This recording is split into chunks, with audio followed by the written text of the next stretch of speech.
nila ng Moses. At hindi na lang po ako nakapag-prepare ng presentation dahil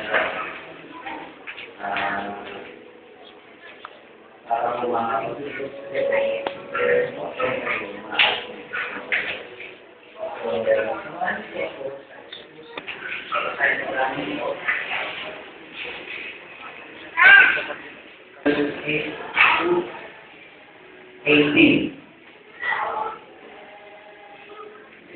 sorry. 17, chapter 8, 16. Sabi po ito, ang mga Israelita na naging Moses state of well, sabihin na nilang Panginoon natin, at pangunahan mo sa mga paglaban sa mga kapatid. At ang nandito naman, ang tungkol na ibigay sa akin ng Diyos.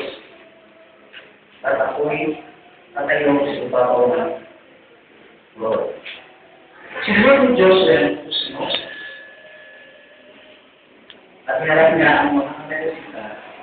Si Moses naman, kasama siya nakakaroon ng Lord. Nananalo ang mga Israelita. Ito po ay isang laban na nilutos ng Panginoon kay Moses. At ako sila takas si Moses at kanyang kamay, nananalo yung Israelita. At yung Panginoon, ang malisita. Kung saan dapat sila minto at kumain na ay kumanak ng tubig para makainom. At pagkaroon ng kapayapaan habang nagpapahinga. Pero ano ang nangyari? They were attacked. No?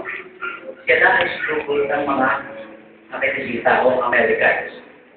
At ang, alam nyo ang Americans, ito po yung pinagalingan niya ay ang descendants of Amalek. Yung pong mga Americans. At si Amalek po, yung pong Amalek, isa po sa apo ni Esaú. Dala siya sa Saul. Okay. Kaya sa Saul po niya ako niya si Amalek. Okay. Sa Deuteronomy, si Moses po, no, ay ulo niya na first encounter against Amalekites. Samahan po ako sa Deuteronomy 25, 17 to 18. Basahin na ako mula rin.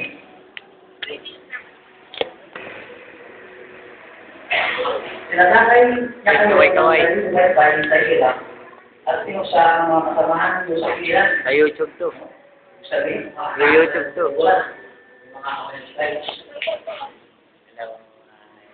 At sino sa mga kasamahan sa hirap, kawalan yun ng pag-aaral.